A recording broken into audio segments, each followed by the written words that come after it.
अरे बाप रे का हो लहंगवा में पावर हाउस छुपल बा। अच्छा। लहंगवा में पावर हाउस अरे बाप रे लहंगवा में पावर हाउस छुपल अरे ऐसन बात बा का हो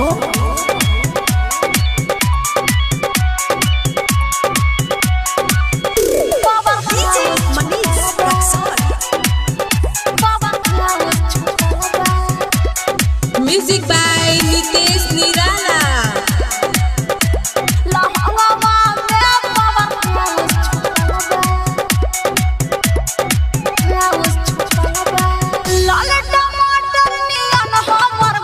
अच्छा एही पोए रानी दुनिया बेहाल बा अच्छा ऐसन बात बा का हाँ हो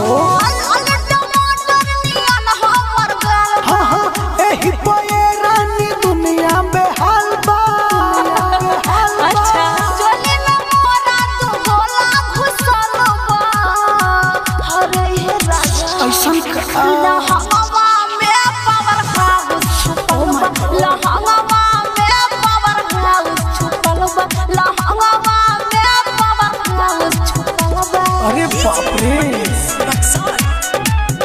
पावर हाउस छुपल बा। पावर हाउस छुपल बा।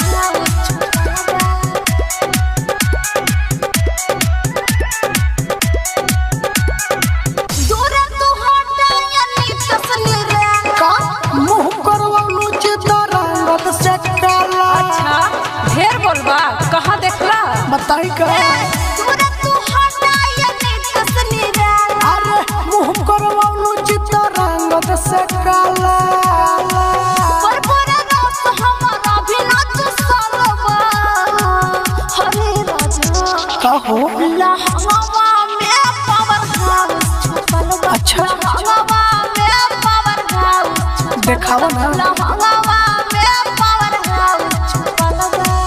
अरे बाबू बुझला गरिमा रिकॉर्डिंग स्टूडियो।